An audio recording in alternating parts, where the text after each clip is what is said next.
I know, and I'm already messing up. So let's try this in again. 3, 2, and 1. So now we have another injury out in Baltimore. JK Dobbins is now down for the season. The entire NFL is reacting to this. But Chad, I'm bringing you in tonight to ask you, like, how, from a dynasty perspective, are we supposed to be reacting? Should we be completely panicking? Because I've seen nothing but panic in the streets from dynasty managers. But how would you tell folks to handle this new news that we're getting out of Baltimore right now? Always have to aim high when you're a dynasty GM, because a lot of times there's blood in the streets and people come and they're almost like vultures. They're looking for a deal because there's a big talent and now they're big time injured. And this is a situation where the beginning of next season could be in question. So I think you have to really be careful about what you want, set your sights, and execute. And if you don't execute, you're stashed them on IR and you're moving on with that roster spot and that cornerstone young running back to 2022. Absolutely. I wholeheartedly agree. And so, of course, if you're watching this show tonight, you can obviously see that is not Adam Wilde to my left or to my right, or whichever direction that you're sitting at. That is Chad Parsons of the Dynasty Show. That's also here on the wonderful Football Guys Network. I'm now playing host. I'm here in the driver's seat tonight, trying to go over some of the news with you here along with us, along with Chad, trying to give us some of his insight as well. And if you want more of Chad, go ahead and check out his show on Tuesday nights with Jordan McNamara, where they'll also be breaking down some of the dynasty news and seeing how we can also react to this news. I remember the video you guys just had last week. What was it? Talking about the Travis Etienne injury as well. So any other dynasty perspectives that you want from Football Guys, we 100% have you covered. So we'll go ahead and check that out as well. But yes, I agree, Chad. I mean, with JK Dobbins now being down, I've seen just absolute craziness out here in these streets. We're recording this on August 30th, and in the last 24 hours, it's barely even been a full day. And let me talk to you about some of these trades that I've seen go down in these streets now with JK Dobbins being out. I've seen JK Dobbins for Will Fuller and Jonnu Smith. I've seen JK Dobbins and a 2022 second for Gus Edwards and James Robinson. I've seen J.K. Dobbins straight up for Juju Smith-Schuster. I mean, chat, I can't believe that it almost feels like we are in redraft mode. A lot of dynasty managers, like, they are reacting to. We are in redraft mode. That's the crazy part. You just did a dramatic reading of what date it is. And for the next 4 months, we are in redraft season. We're in lineup season. We're in points matter. And all of a sudden, the 22-year-old, the 24-year-old, the hot guy back in April, not so hot if they're not producing now. You're right. And that's the thing. And I almost want to try and tell people, I mean, should we be telling folks or should we be preaching patience here? Because I do understand the fact that running backs, their shelf life within the NFL, not as long as wide receivers. Absolutely understand that. But we're looking at a high-end prospect coming out of Ohio State, a part of an efficient offense that's predicated on the run. Why should we be moving on? I mean, is there really any reason why, other than, let's say, even if you are pushing for a championship this season, is there any sort of validity to the idea that we should be moving on from an asset that we were paying not just first round picks for, but high first round picks in order to draft, not just a year ago? I mean, is there any validity to this process that folks have been doing, or are you just, 100% in the camp that everybody's overreacting to this? Well, I think one of the biggest things is it's August. We've played 0 games. And I would argue if you play 1, 2, 3 games, that evaluating where I stand, am I a contender? Am I rebuilding towards next year? Am I in the middle? And I'm not really sure. I think it's tough to look at a roster now and have any idea a month from now, are you going to sit 2-2, 4-0, 0-4 because of potential injuries? We're going to get so many data points so quickly coming at us. And if you think the preseason has been something, just wait till week 1 and overreaction theater, as we call it, because everything is going to be turned on its head. Some things are going to turn out to be true based on your own personal projections of this offseason, of storylines and team strength and all of that. But it's just really early, and a lot of times people overstate how strong they are or how weak they are in a dynasty league. So I think it's really important to say, well, I should trade for Dobbins because I'm definitely not going to contend this year. Really? What if you have a couple running back injuries go your way, these backups become starters, all of a sudden you're cooking with gas. So I think you have to be really careful about selling out in August or even September to say, I am contending. Let me get James Robinson. Let me get these other guys, especially with running back. You don't even know until the games start going and counting. And frankly, the meaningful games for you until that healthy running back, confirmed healthy and productive, is finally helping your team. And in August, we can't confirm either of those things and that you are contending. There's a lot of things that need to be checked before you start trading Dobbins for current production. I think that absolutely makes sense. And now diving into the actual news report. So coming from an updated report from Adam Schefter confirming the fact that Baltimore Ravens, not superstar, but let's say their primary running back in JK Dobbins was diagnosed with a torn ACL, out for the season. I believe it was just maybe 4 or 5 hours ago that they wound up putting him on injured reserve. He is done for the season. So in the fallout of this news, JK Dobbins out. How should we be treating Gus Edwards? I know a lot of folks now, I just read off a couple of trades involving Gus Edwards where the JK Dobbins managers, they've now moved for moved for Gus Edwards. But Gus Edwards isn't JK Dobbins, right? We cannot just summarily take that workload. Now, I know that there's that next man up theory. We can wind up moving some of those carries over to Gus Edwards, but doesn't have the same talent, doesn't have the same burst, doesn't have the same vision as JK Dobbins, nor would I really say that he's capable of handling the receiving work that we thought that JK Dobbins might get here in 2021. So are you seeing any sort of push to, or at least do you have any sort of inclination to try and pick up Gus Edwards at any point at this point? Yeah, I've been doing a lot of searching in the league, in the spots that I have Gus Edwards on, probing the buy and sell lines, because there seems to be a pretty firm divide that not many people are selling Gus Edwards for a second, for example, and not a lot of people are buying for a first. So you have a split there of, you have a lead back now. And you have a lead back with no J.K. Dobbins. I would mention that Baltimore, I already had concern about Dobbins or Edwards from the viewpoint that high leverage opportunities. I look at targets for running backs as well as goal line carries, and they were near the bottom of the league. Lamar Jackson steals. He also does not dump it down to running backs that much. So if you have those two things going on, you have Gus Edwards, who hasn't been involved in the passing game to date in his career. I don't think that's going to suddenly change. Even if he's the 1A, he's got to be Derrick Henry-like to actually get into running back one land. He's got to be super high volume. He's got to get a high conversion rate in the red zone and inside the 5-yard line. So could that happen? Could he have 15 touchdowns? Absolutely. But I think we're going to see a committee. I think the biggest benefactor is probably who's the new Gus Edwards? Who's the 1B that's rising maybe from the waiver wire of Justice Hill or Tyson Williams, or maybe they're not even on the roster yet. But for Gus Edwards, you can't, I'm going to say the term throw away, but you can't gift somebody Gus Edwards for a second right now because I mean, he was worth a third before, and now it's been cleared out of a centerpiece young running back on that depth chart. And now you're going to sell for 1 round higher. Seconds to me are, I mean, you're looking at maybe you can squint and get a late day 2 running back. A lot of times it's day 3 from that zone. I think with Edwards, you hold firm, even if he ends up being a mid running back 2 this year, I still think that's quality depth. And the moment he has, if he goes for 100 yards and a couple touchdowns week 1, then you get the first. So I really think not a lot of people are giving the first, but you need to ask for that. At the minimum, I think you go second to first upgrade with Edwards. And that's really if you want to rid yourself of this risk, you think they might bring in somebody, a veteran that's going to really change how this looks in a few weeks. And you don't think he's going to be a he's going to catch 10 passes this year, then yeah, you should be concerned and you should be looking for an exit every step of the way, even if it's not today.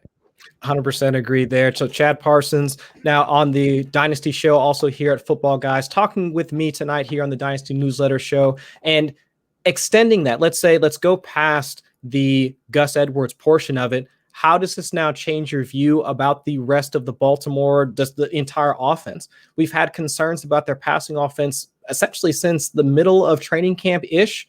We've had multiple concerns now with Marquise Brown and his injury situation. Rashad Bateman is now supposed to be out until, at the very least, back end of September, early October. Sammy Watkins is finally dealing with the injury that everybody had been predicting that he was going to have. Even Mark Andrews spent some time in an ambulance shortly for quite a bit with some severe cramping last week as well. So it's just injury after injury after injury. While I do believe that there is at least some workload to be had there for a guy like Gus Edwards, I mean, should we still be excited about this offense as a whole? But I mean, and also, is this I guess a situation that we should maybe try to avoid? I mean, is there any sort of reasoning besides the fact that, yes, he's going to get the carries, Gus Edwards is going to get the carries, but if the offense isn't really going to be able to move the ball, is there any validity to just completely moving on from that situation as a whole?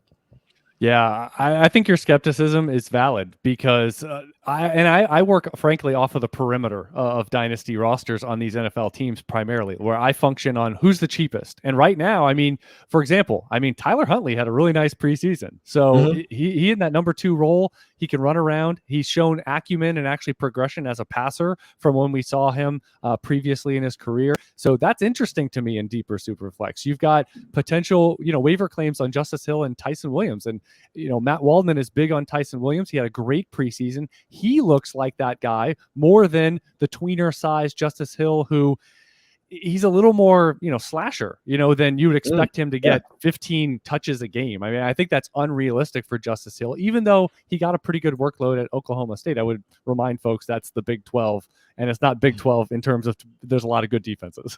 So I think guys like that you bid on both, but not super aggressively, and maybe you get one off the waiver wire. I'm also, deeper. Josh Oliver has had a really good preseason. Mark Andrews working through injuries. So I like to work on the perimeter. Is Bateman going for a discount because it's out of sight, out of mind, even though weeks ago he was having a really good camp.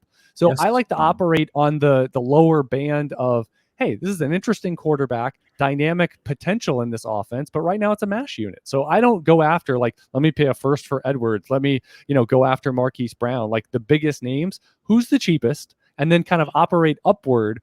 And I do think I go both ways on Lamar Jackson. I think that sometimes the hate on him in terms of he can't pass is a little overstated.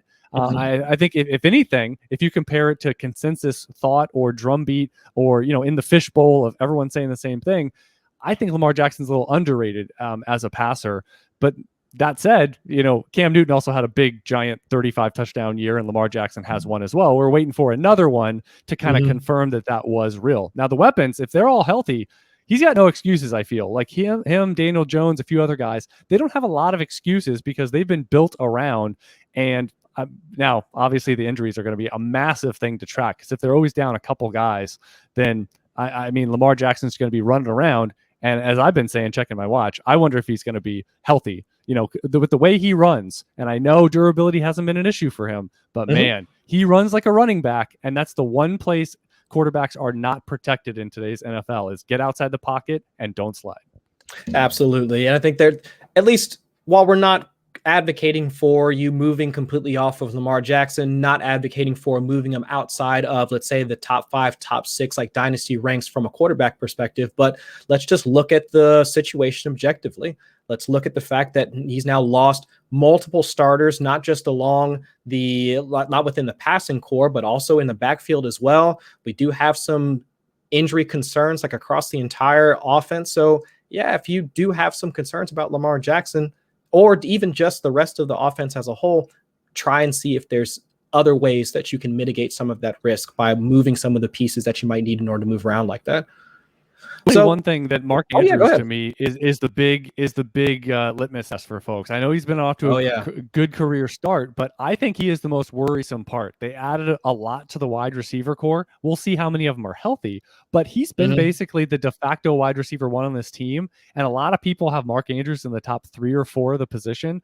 I just think, pivoting, this might be the year to end up, hey, I've got another strong tight end, or maybe is that pivoting to Noah Fant plus? Is that going sideways to maybe get TJ Hawkinson, who has a much better chance of maybe being the new Mark Andrews, of being the wide receiver 1 for his team? So I think Mark Andrews is the one where you say, can he really join the big dogs up at the top of the position? Or is he going to be one that kind of subsides now to a lower tight end one if there's any meaningful target competition? That would be my big question for that offense.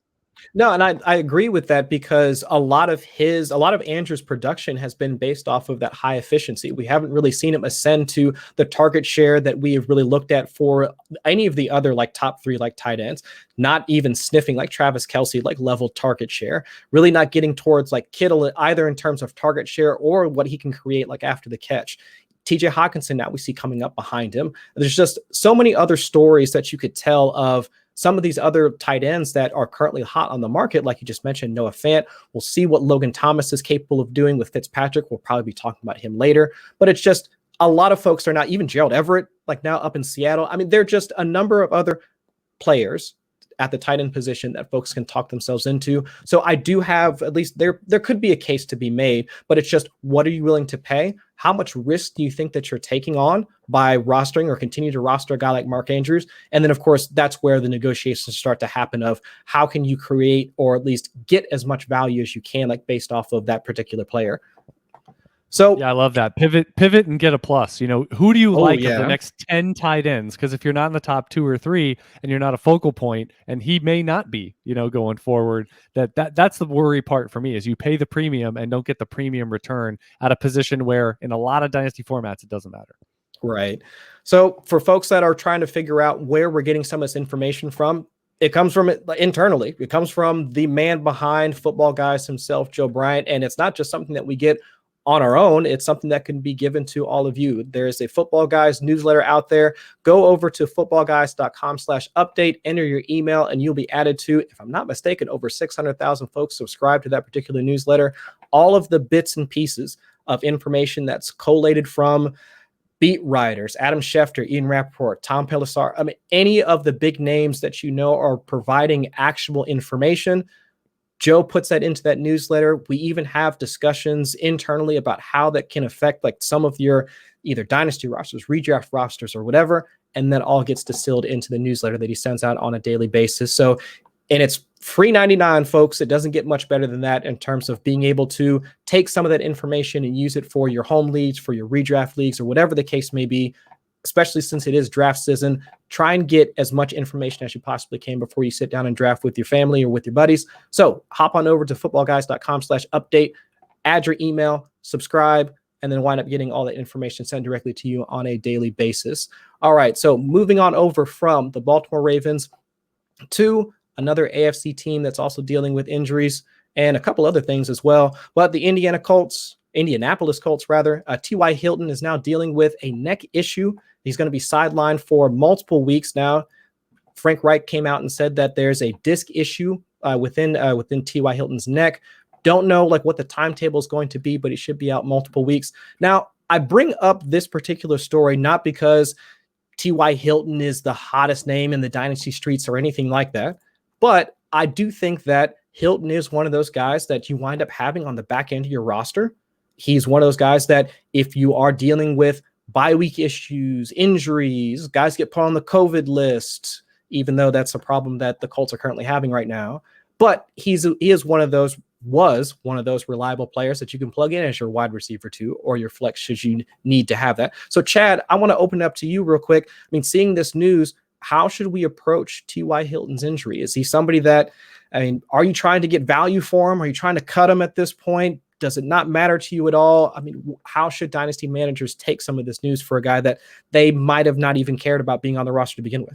Yeah, it's tough. We know necks are tough. We know spine things are tough. You know, in the litmus of NFL injuries, this is not super straightforward. Look at Justin Ross, you know, who's kind of seeing his football lifeline. You know, is he coming back? How's this season going to go? Is he going to get to the NFL there with Clemson? But for T.Y. Hilton, he was on a negative career arc here. I mean, he's had one top 30 season in the last 4. You're talking about a guy now in his 30s. And I really thought even without this, we were already saying that the young guns were going to come for him on this depth chart, on this passing game where, let's face it, it's a offensive line and it's about controlling Carson Wentz basically on this team. That was going to be the MO this year. Let's run the ball, play action, almost like Phillip Rivers a year ago of let's control the game with our defense and up front.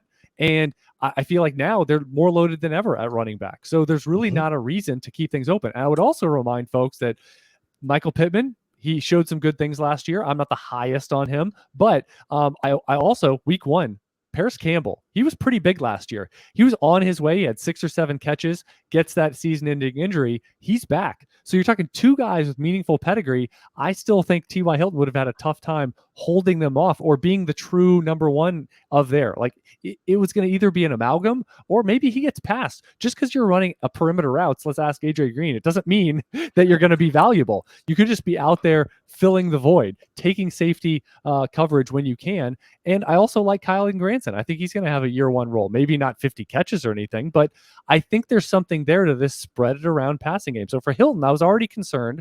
I think the top 40, top 50 is going to be a stretch for him, even when he's back. We don't know when that is. So if you're in like 25 and fewer roster spots, this is tough because you're going to have running backs that are going to percolate up now, but any waiver run between now and week 1, after week 1, you're going to get clarity if you didn't have it in the preseason, and you're going to get injuries starting. So I really think if you're in a moderate or modest roster like that, mid-20s, he's tough to keep, and he's that roster clogger. And frankly, he's the type that you feel bad cutting him. You do think someone's going to pick him up, and yet you shop him to every team in the league for like a 4th to a 3rd upgrade, and they're going to say no. So what do? Am I hurting my team by still having this player? And ancillary wide receivers are one of my thing. Like I just think it's so excessive on teams that you got to be really careful. And I would say with T.Y. Hilton, he's a big name. I understand that. Maybe you're thinking 3-4 years ago when he had a great season for you. That's not where we are today. I'm very skeptical that he comes back and he's actually someone you regret. If he ends up being like a flex play, I'm sorry. I mean, you can find that elsewhere. You can find that off the waiver wire. It may not be specifically wide receiver. It might be a tight end, whatever. But I just think you can use that roster spot for a few weeks now on some spec running back depth chart where you go, I don't know what's going to happen here. And if there's an injury, boom, Yahtzee. There is no boom Yahtzee over the next month with T.Y. Hilton. It's just not going to happen. So shop before you drop. I just think you're going to end up dropping. Exactly. I do think that while I 100% agree with the storyline of it, trying to tell myself a story of what's the value of keeping a guy like T.Y. Hilton on your roster, and then you probably are going to look at it in week 2, week 3, week 4, and just you want to start churning that bottom end of your roster, and who's going to be the first guy that's going to pop up on your roster? No, he's a nostalgia hold. You're going to get a nostalgia hold because you're like, it's T.Y. Hilton. I can't possibly cut him. But you need to make the tough cut now. It's August. Make that line in the sand as opposed to wait until week 4. Exactly, because think about this: 31-year-old wide receiver, predicated his most of his production was predicated on deeper routes. He had an ADOT, I think, just north of 12 last season. They now bring in Carson Wentz, who at the very least needs to be some sort of reclamation project for Frank Reich. So can we really expect Carson Wentz to pull the trigger on some of those deeper passes when we know that part of his issue was being too aggressive? We know that part of his issue was once he started to make mistakes, he would just continue to try to fire again and again and again at those like similar types of passes and get himself deeper into trouble. So why not use guys like Paris Campbell? Why not use a guy like Michael Pittman, who I think is headed towards a second-year breakout? Any of those other players that run those short to intermediate routes, it just seemed like you painted the picture perfectly, Chad, in that he could be those guys, that guy that's essentially running those wind sprints to pull the defense away and allow the rest of those, like the younger pass catchers, to work underneath towards the middle, like through the middle of the field, in order to create an efficient offense, especially with that offensive line. But I guess the big story as of right now is the fact that they've sent Carson Wentz, Ryan Kelly, and I believe also Zach Pascal, if I'm remembering correctly. They sent him home, sent all 3 of them home because they're on the reserve COVID list. Carson Wentz obviously working back from the foot surgery. So now if we're not even going to get Jacob Eason, right? We're going to get Sam Ehlinger, or is it the other way around? Either way, let's say if Carson Wentz does wind up missing some time and we are forced to get either one of the 2 backups, should we start to be concerned about the Colts passing game as a whole? I'm not sure yet, to be quite honest. And Wentz is an injury, even when he's back. I mean, do you ever feel grit, that he's not going to play reckless, try to extend plays, get blown up? So, right, we could see all 3 quarterbacks this year, and that's after Carson Wentz comes back. There's a lot of variables here, but I don't think, let's be honest, if you're putting them into 1 through 8, 9 through 16, etc., are the Colts really in one of the first 2 groups of passing games in the NFL? And I would say no. And you got to be very careful about an older guy. You question the upside. You question where he's going to be on the hierarchy of targets. and you say attached to a quarterback or a passing game that's subpar. That's not a great combination. Like you said, I mean, it's a nostalgia thing. It's you're used to T.Y. Hilton being in your lineup, being on your team, and that's not where we are. You got to move on. It's like Alshon Jeffrey. I mean, he turned into a relic. Oh man, yeah. Like pretty. So you got to be careful about holding on for too long. I still have leagues where some people have Alshon Jeffrey on their roster. I don't know where the end game is. You've got to optimize these rosters. And T.Y. Hilton, he will get picked up. But you know what? Maybe you offer him for some blind bidding waiver dollars. Just do something, though, to clear the spot and clear your mind. And just know that the odds are pretty slim that it comes all the way back to haunt you in week 7 or something. Right. Because I do think that the case that you laid out earlier about, well, I could find a guy that I could fit into my flex position at some point during the season. There's always going to be some of those guys. I mean, right. Hilton's going to be what? Maybe a 9 to 10 point per game guy. Let's be realistic. If he's back and healthy and the number 1, that's probably where he's going to sit, somewhere in that range, maybe 11 or 12. Even if you're starting a guy that's 9 or 10 for 1 week, it's literally going to be a bye week fill-in sort of thing. There's no way. If he's in the top 2 or 3 of your wide receiver depth chart, got work to do. I'm sorry. And it's not, and T.Y. Hilton is not going to decide your fate this year. No, absolutely not. So I would say that for anybody that's trying to hold on, if they were trying to tell themselves a story of, well, hey, it's the Colts. They play in the AFC South. They're going to play against bad defenses in Tennessee and Houston at least twice a season. I might be able to milk some production out of that. At this point, you're really trying to stretch that story into something where you're going to wind up getting about 10 to 11 points. That's probably about where you're going to wind up. That's assuming T.Y. Hilton even plays.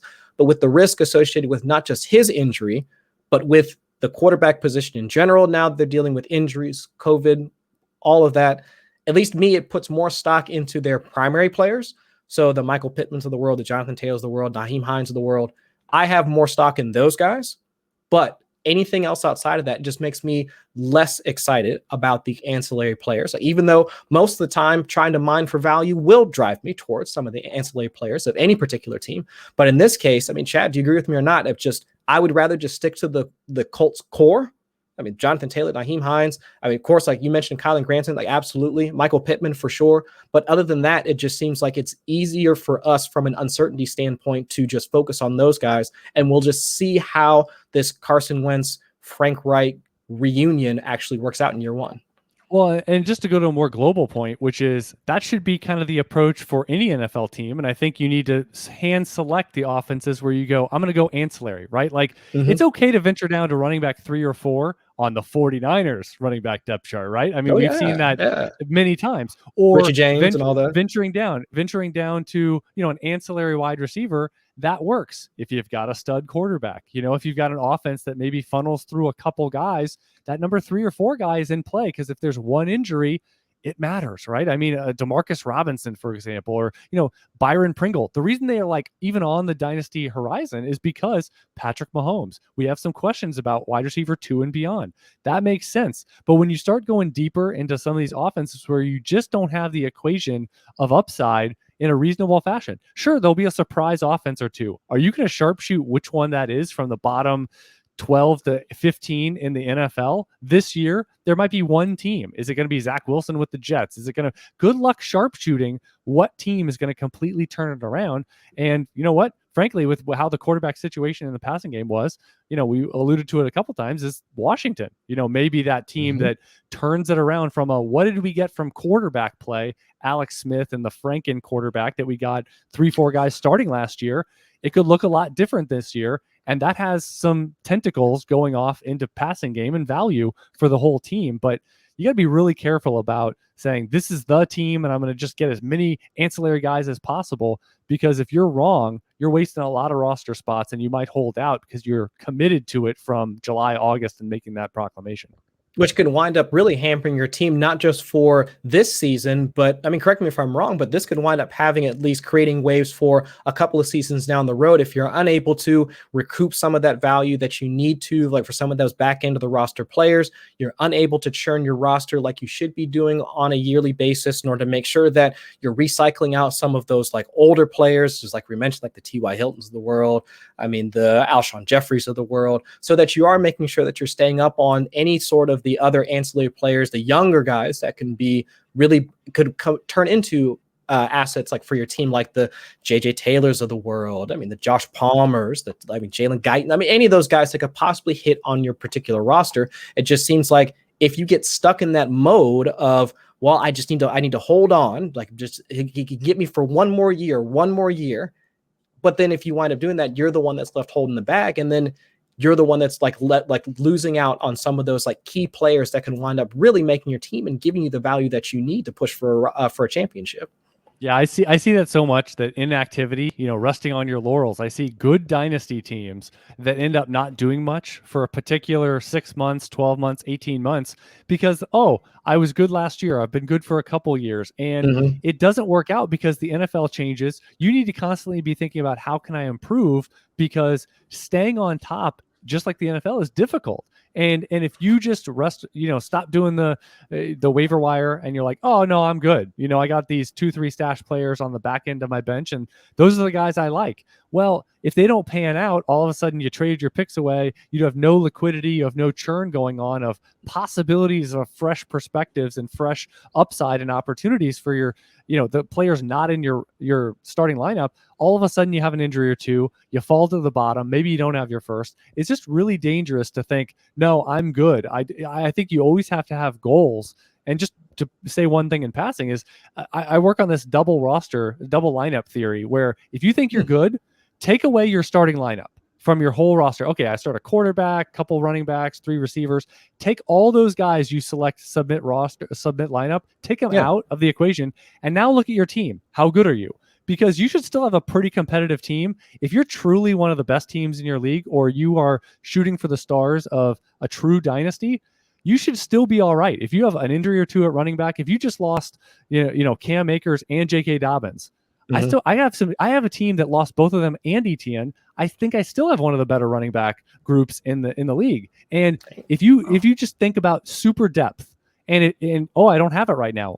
If Travis Kelce goes down, I'm in a really bad spot tight end wise. Well, how about one of the things on your to-do list? Try to improve tight end. Work on that double lineup theory of, if you're good, try to get better. If you're better, become great. If you're great, put your thumb on the league and say, come get me. You're not going to catch me. I may not win the title every year, but you're going to have to be chasing me, basically, is how it's going to work. So there's always something, I think, a new level of a goal for yourself. And it doesn't stop where you say, yeah, one of the top few teams in the league.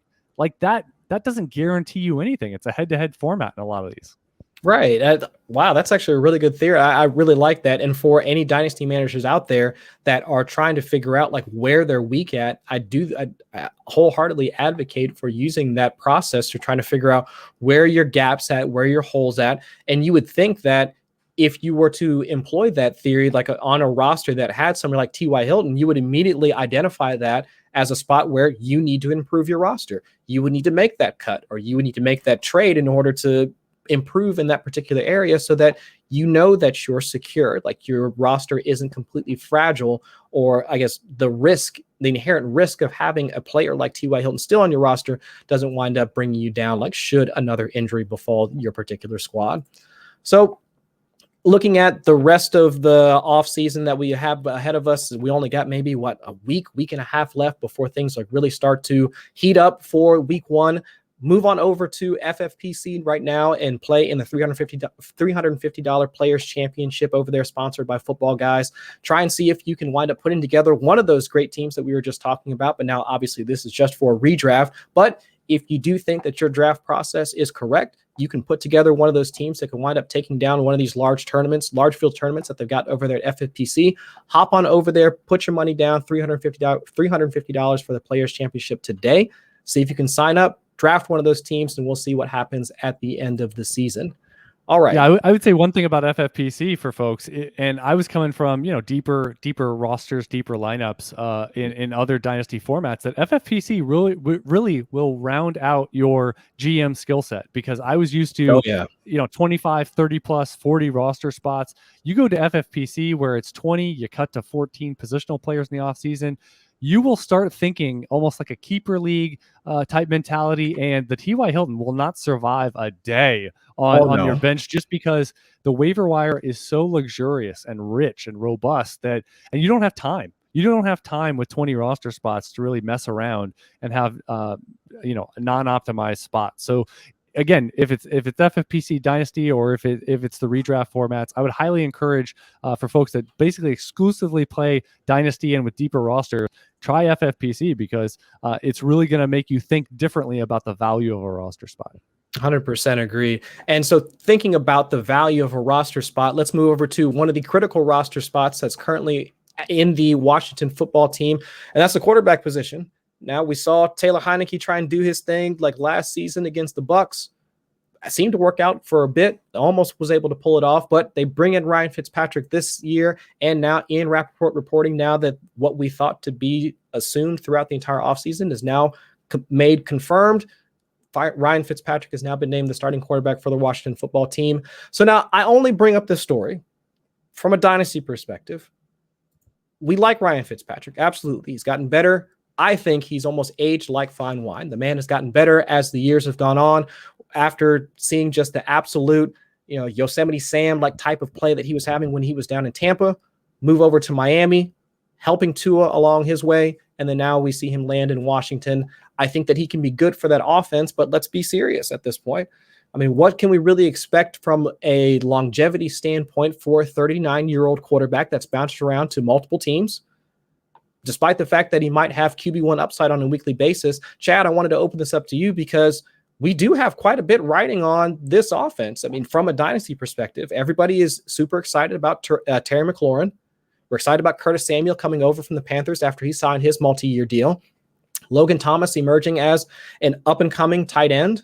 Antonio Gibson still, already ascending in the RB1 ranks from a dynasty perspective, but all of that value intersects at the quarterback position. It intersects at Ryan Fitzpatrick. So if we can only count on Fitzpatrick for this year, at least from a contractual standpoint, how do we manage this from a dynasty perspective? Yeah, I think the danger for Washington is you're stuck in the middle, right? That you can be on the outside looking in that draft position in future classes of, well, we're never bad enough. That defense is good enough. And the offense, even with Alex Smith last year and the hodgepodge, it was still good enough to approach the playoffs, make the playoffs, and be in the middle of draft order. And that's dangerous, because you never bottom out and actually get a look at 5 overall, 8 overall. You're close enough to make a move. You're out there at 16. It's tough to make moves. I thought they should have been a little more aggressive, even having Fitzpatrick this year, of trying to get one of the quarterbacks in the class. And yeah, there's a lot of value to be had. And I would mention with Terry McLaurin, a lot of people want to anoint him and he's going to be top 5, top 10. Competition for targets. Life is changing, and Washington had almost nothing. Logan Thomas was a revelation last year, but you look at wide receiver 2+. I watch this team every week, and it was horrible. I mean, Steven Sims was constantly talked about like he was going to do something, and all he did was fumble punts and stuff. So, but they had nothing. What did they do? They addressed the position strongly. It may not be super flashy, but Curtis Samuel, Adam Humphries, I think is going to steal 40+ receptions and critical third down ones. You got Diami Brown. That these are massive upgrades. 3 guys to a depth chart that was, it's Antonio Gandy Golden. We hope he works out, or Cam Sims. It was horrible. And I would just say they have upgraded across the board, and they still have 2 of the best pass catching running backs. They didn't even use Antonio Gibson a lot in that fashion on that depth chart. They got Jared Patterson. They added McKissick. He's going to drop in targets, but he's still one of the best pass catchers. So I just don't know where the big upside from Terry McLaurin is going to be as one point on this offense. But man, imagine this with Ryan Fitzpatrick out of the mix or playing bad cop. I just think it's going to be bad, because Taylor Heinicke, he's yet to play 2 games in a row healthy in his career. Kyle Allen is okay. As a starter, not very good. As a backup, pretty good within the landscape of 33 through 64 quarterbacks in the NFL. So I think Fitzpatrick, when life is good, Washington is going to be flying high, and this is going to be great. It's going to be great, like those moments with Miami last year. However, there's a lot of value, as you said, in Dynasty, hinging on Fitzpatrick playing well enough to keep the job, Heinicke being healthy, or not just being a figment of our imagination for 1, 2, 3 games in his entire NFL lifetime. I mean, it's a lot of ifs for a team that has plenty of value, as you said, dynasty-wise, at the skill positions now. And I think that's the greatest concern, is that let's say, like you were mentioning, Ryan Fitzpatrick and him having those great moments in Miami. But let's also remember he had those bad moments in Miami as well. I mean, I know a lot of folks want to go back to, what was it, the game where they were playing against the Raiders and the roundup. Fitzpatrick came in. I think that was the one where he threw that touchdown where he had his like helmet like yanked to the side at the same time, and they wound up completely knocking the Raiders out of the playoffs, so on and so forth. But we also remember the multi-interception games. We also remember him having to get benched in order for Tua to come in. Could that also be in the range of outcomes for him here in Washington? Entirely possible with the way that he plays, with the aggression that he shows on every single snap of the ball. It's entirely possible that he can wind up being that guy that we saw in Miami, throwing multiple picks, trading picks back between him and Jameis Winston at the same, almost within the same game. And there goes your value for each of those pass catchers that we just listed off, from Terry McLaurin all the way down to Diami Brown, from Antonio Gibson over to J.D. McKissick, Logan Thomas involved as well. Just with so many assets that we between the two of us, I think we probably listed off 6, 7, 8 players that we're all interested in from a dynasty perspective. It just becomes hard for me to, I guess, see at least a steady path of value for any of them over the next couple of seasons because of the way Ryan Fitzpatrick plays, and also the contractual agreement that he currently has with Washington, because he's an unrestricted free agent after this season. Nomadic. He's been nomadic. And to assume he suddenly stops traveling on that road is you're reversing the course of 15 plus seasons in the NFL. I mean, Buffalo, right? That was the most stable environment he ever had many years ago. He had I think he posted 2-3 years in a row of like, oh yeah, he's the starter. I do think he's interesting because in one quarterback, you can take these big risks. You know, I mean, you can, if you all of a sudden you got one, like let's say you got Carson Wentz, you're the worst team in the league at quarterback. You got Carson Wentz and nothing else. Well, you can pay a third or a fourth and add Ryan Fitzpatrick. Low level investment, but yet a guy you think is going to start games, and maybe it's mid-season before he turns that leaf over or whatever. I do think he's going to have more than a one game bad sample size before they yank him or anything. But I think in Superflex, it's a lot higher leverage where he's going for seconds and stuff like that. And I think you have to have a pause because you have to view him in a 1 year prism. And frankly, maybe like a half year prism where it could be great. He could absolutely make a difference in your Superflex spot, but it just feels so risky because going back to nomadic, he has been somebody that has torn your heart out, but also put it back in there and had it resuscitated and got it beating again for an offense because he doesn't care, because he will be bullish like a Jameis Winston throwing the ball down the field, and life is good when things are good. However, like you mentioned, he can turn a game against you with 2-3 picks, and you shouldn't be surprised. So I think you have to be really careful about the price. I love going after quarterback and Superflex for cheap. Who's cheap? But I don't know if he's that much cheaper than like a Kirk Cousins, for example, or a Matt Ryan, where they got to stink about him. I have a heck of a lot more faith on those guys for multiple years going forward than Fitzpatrick, even making it through the whole year without getting benched or enough bad moments where they see what they like. Kyle Allen in-house. He's QB3 right now, but they like him. Heineke, they obviously like him. They brought him back again. So they've got two guys they can turn to. And frankly, they didn't. The feel was with all their injuries last year, they didn't have that. They have it. And I think they feel like they got a team that can win this division. They can build on what they did last year. And if Fitzpatrick holds them back, I think they're going to try everybody out this year. And that's a danger compared to some of the other names if you pay a little bit more because you've got a soft spot. Because Fitzpatrick, there's so much more risk of job security. Right. And I think that's the portion that dynasty managers really need to keep at the forefront of their minds as they're trying to navigate through this season. And any sort of trades that you want to make with Washington football players at this point, it does need to be taken at least with a little bit of a grain of salt, because while Terry McLaurin might sit up in the upper echelons of the wide receiver ranks, like for a dynasty, we do need to take into account, like, what's that quarterback landscape going to look like in Washington over the next couple of seasons? And if we do place so much stock in Ryan Fitzpatrick and what he can bring to that offense, is it always going to be there? Is it always going to be the case? So that's why I do think that it is necessary to maybe not necessarily move him down the ranks, but at least maybe put him, wherever you have him in your ranks, just put a little asterisk next to it and just be like, hey, let's look at how Washington is viewing that position, not just for 2021, but the next couple of seasons as well. Just to add one player that I think is dynasty interesting on the action plan front is Jared Patterson here, because he's one that I don't want people to assume that he's going to be getting meaningful touches week 1 or anything, because Peyton Barber is rededicated. You've got Gibson, you've got McKissick. Patterson making this team is a relative given, but unless Barber gets cut, I think Patterson's a tough sell. He had 2 good preseason games. This past week, he looked like just a guy. He couldn't shed anybody. He couldn't elude anybody. So it makes you question a little bit, what's it going to be like when they turn the lights on? What's it going to be like when he's going against first team defenses that are roaming? So for folks that are gravitating towards, maybe put in a waiver bid, maybe you didn't get him or did get him, but just don't be too sticky with that roster spot, because you shouldn't expect him to walk in and all of a sudden he's stealing 3rd down snaps from JD McKissick. It's not going to happen. So you have to ask yourself, what's the path for him? What's the storyline for him to get meaningful touches in September, October? Because otherwise he's an albatross on your roster. So I know he's a big flashy name, a guy that rose up in the preseason, but you have to think of managing your team in season and the value of those roster spots, because Patterson's a guy that can suck you in and say, remember what happened in August, and it can be October and you're still holding him, and because you spent 5% of your waiver budget to pick him up, when really you have to look at, well, if Barber is cut, then yes, he's absolutely relevant. But otherwise, we're talking about a sub-sized guy behind a receiving-centric guy, and in Gibson, a guy that looks like a prototypical back. So where does he fit in a committee, and who needs to get hurt for him to see how much production? I think Patterson's an interesting one from, it's preseason hype. It's preseason, hey, you had a nice game, you pat him on the head, but I don't know really what that means for managing your team, at least for now. Right.